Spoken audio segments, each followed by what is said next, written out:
इसमें कई सारी पर्सनल चीजें भी हैं मेरी। एक तो बिना मेरे परमिशन के मेरे केबिन में आ गई, अब बिना मेरे परमिशन के मेरी पर्सनल चीजें भी देखोगी। तुम्हारी पर्सनल चीजें देखने में मुझे कोई इंटरेस्ट नहीं है, मैं वीडियो देखने आई थी, बस मुझे वो दिखा दो। तुम ऐसे मेरे करीब क्यों आ रही हो? क्या? मैं तुम्हारे करीब क्यों होगी? मैं कैसे बता सकता हूँ कि तुम मेरे करीब कैसे आ रही हो? I don't know what's wrong with me. जब भी उसका वो एटीट्यूड दिखता है तो मुझे उस पे और प्यार आता है। I mean, this is weird. Serial Parineeti में आज का हाई वोल्टेज ड्रामा, जहां प्रीत और आदित्य विक्रांत का फुटेज ढूंढ रहे होते हैं सीसीटीवी में, तभी दोनों एक दूसरे के करीब आ जाते हैं।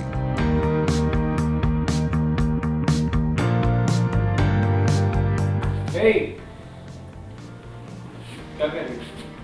क्या कर रही हो? तुम ऐसे मेरे करीब क्यों आ रही हो? क्या? मैं तुम्हारे करीब क्यों होगी?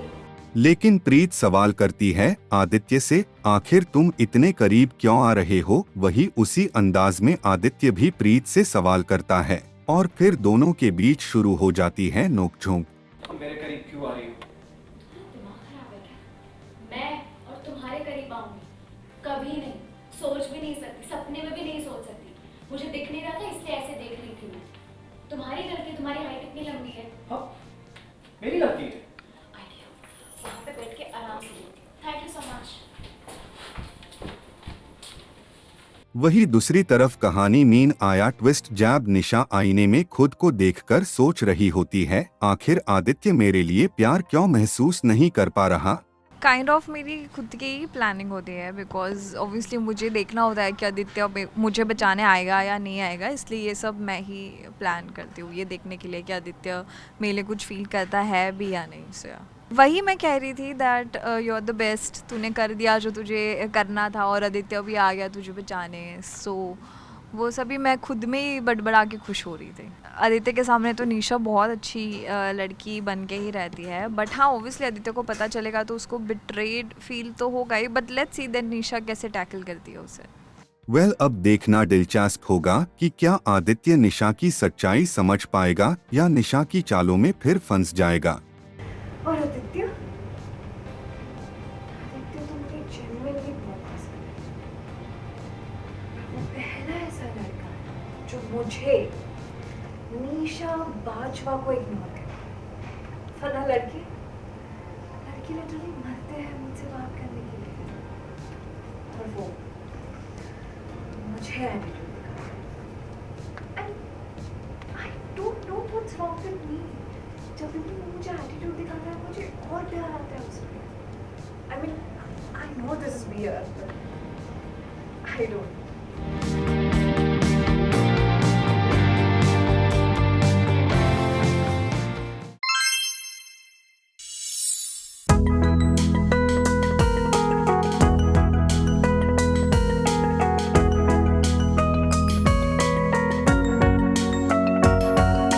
मंगल ने फिर किया शोला श्रृंगार।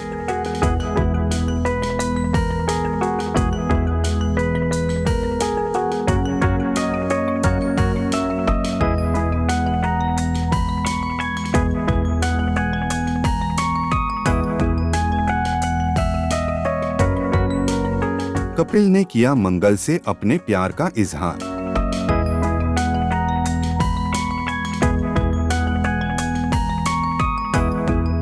कपिल और मंगल की एंगेजमेंट सेरेमनी।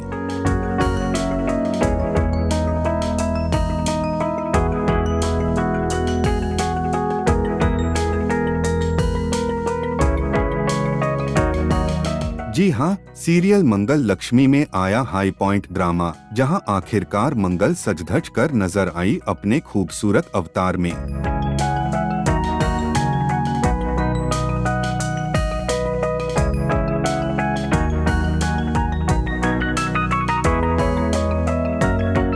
दूसरी ओर कपिल भी तैयार है मंगल से एंगेजमेंट करने के लिए।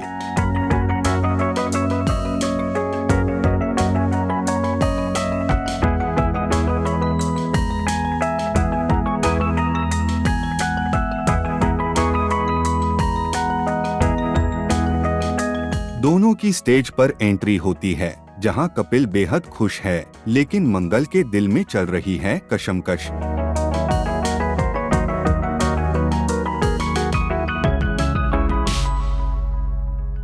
कहानी में आता है ट्विस्ट जब कपिल मंगल से करता है अपने इजहार दिल।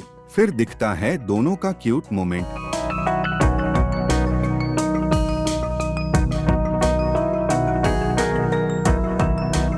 और फिर होती है दोनों पर फूलों की बरसात।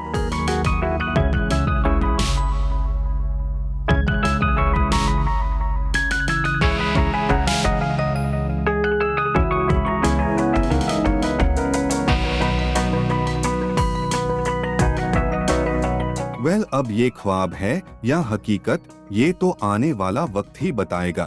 फिलहाल आपकी क्या राय है इस पूरी खबर पर नीचे कमेंट बॉक्स में जरूर बताइएगा।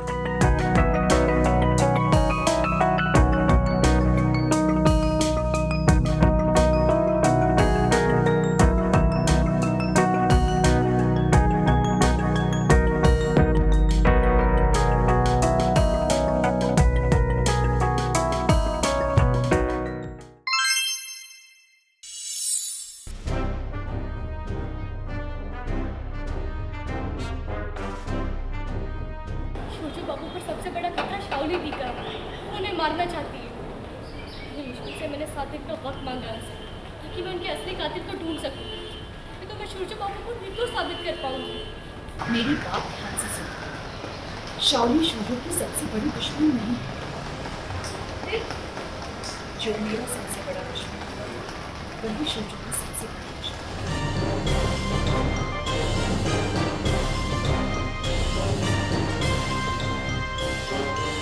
सीरियल नोयोनतारा में आया ट्विस्ट, जहां नोयोनतारा सूरज के घर के बाहर उदास बैठी होती है, वही लोलिता उसे मिलने आती है और सूरज की मदद करने को कहती है।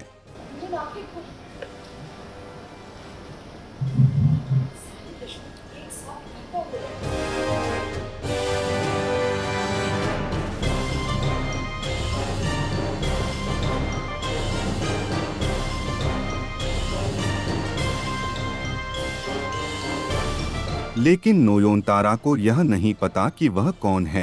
बाद में उसे एहसास होता है कि वह लोलिता की आत्मा है। शाओली टीका है, वो उन्हें मारना चाहती है। मुश्किल से मैंने 7 दिन का वक्त मांगा उनसे ताकि मैं उनके असली कातिल को ढूंढ पाऊं। शोजो बाबू को निर्दोष साबित कर सकूं। ये एक रास्ता पता है मुझे शोजो बाबू को बचाने का। कुछ समझ में नहीं आ रहा है। शोजो बाबू तो मेरी एक बात भी नहीं मानते। वो तो ये भी नहीं मानते कि मैं आत्मा को देख सकती हूँ। और जब से मैंने ये कह दिया कि आदमी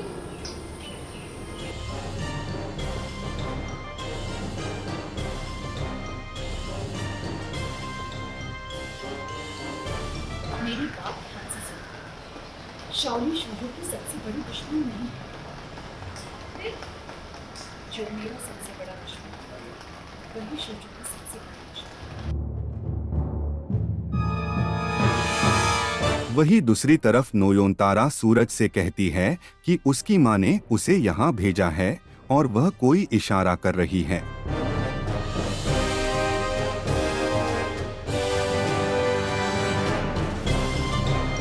लेकिन सूरज को लोलिता की आत्मा दिखाई नहीं देती, जबकि नोयोनतारा को दिख रही होती है। साथ ही सूरज नहीं जानता कि लोलिता उसकी माँ है।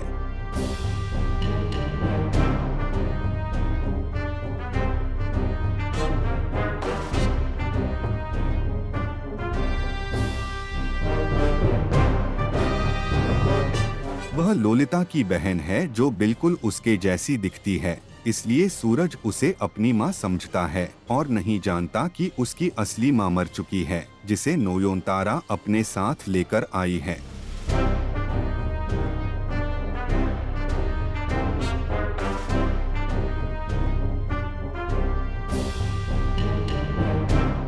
अब सीरियल में आए इस ट्विस्ट के बाद कहानी में आएगा कौन सा नया मोड़, ये देखना दिलचस्प होगा।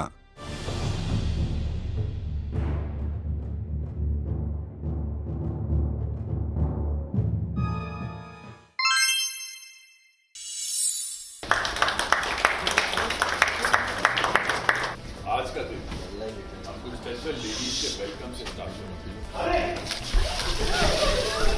shit! We're very sorry. We're very sorry. I'm so sorry. ये क्या इनॉर्गेशन वाले दिन इतनी बड़ी लापरवाही ऐसे कैसे हो सकती है? तुमने सबके सामने हमारी बेइज्जती कर दी। तुम्हारी डील कैंसिल। पाइप तो तुमने चेंज की थी ना, नई पाइप डाली थी। कैसे होगा यार ये? और हमने तो वही पाइप डाली थी जो भव्या मैडम ने बताई थी। सीरियल मेरी भव्या लाइफ में आया जबरदस्त मोड़, जहां एक तरफ जहां ऋषंक के जिम का रीओपनिंग होता है और वहां कुछ कस्टमर्स आते हैं जो पूरा जिम चेक करते हैं, तभी भव्या वहां पहुंचती है और इधर-उधर देखने लगती है। यहाँ एक बात करना और वहाँ सोना है। जब आप सारी एक्टिविटीज करके थक जाएंगे तो आप वहाँ रिलैक्स आइए प्लीज। ऋषंक उसे दूसरा रूम दिखाता है, लेकिन वहां फर्श पर पानी गिरा होता है। ग्राहक शिकायत करने लगते हैं, कैसा जिम है ये। Oh shit! आप ठीक है ना? ठीक। We are very sorry. ये क्या इनॉर्गेशन वाले दिन इतनी बड़ी लापरवाही ऐसे कैसे हो सकती है? हमें हमारा वेतन कम करना था, हमें जान खतरे में आ गई। तो ये है तुम्हारे पैशन का लेवल। बड़ी बड़ी बातें करते हो। चलो चलो यहाँ से चलो। मैम प्लीज सुनिए। Ma'am I'm so sorry. तुमने सबके सामने हमारी बेइज्जती कर दी। तुम्हारी डील कैंसिल। ऋषंक को गुस्सा आ जाता है और वह उस प्लम्बर से पूछता है कि ये कैसे हुआ। ये लीकेज कैसे हुआ? हाँ? पाइप तो तुमने चेंज की थी ना, नई पाइप डाली थी। कैसे होगा यार ये? सर पाइप फटा है और हमने तो वही पाइप डाली थी जो भव्या मैडम ने बताई थी। प्लम्बर कहता है, मुझे तो भाव्या मैडम ने ही कहा था ये पाइप लगाने को। यह सुनते ही ऋषंक अपना गुस्सा भाव्या पर निकाल देता है, लेकिन भाव्या उसकी बातों को नजरअंदाज कर देती है। बदला लेने के लिए किस हद तक गिर सकती? इसे तो समझा था ना तुम्हें। बहुत फिक्र थी इसकी। इतना जहर भरा है इसके अंदर। अरे नहीं भव्या ऐसे कभी नहीं कर सकती, नेवर। अरे भव्या ऐसी लड़की है ही नहीं। और ईशान तू सोच, हमेशा इसने तुझे सपोर्ट किया, तो वहीं दूसरी तरफ बुआ माँ भी ऋषंक का ब्रेन वॉश करती है। भाव्या तेरे साथ सही नहीं कर रही है, उसे समझा दे। तूने उसे मौका दिया, मिल गया मौका, ले लिया बदला।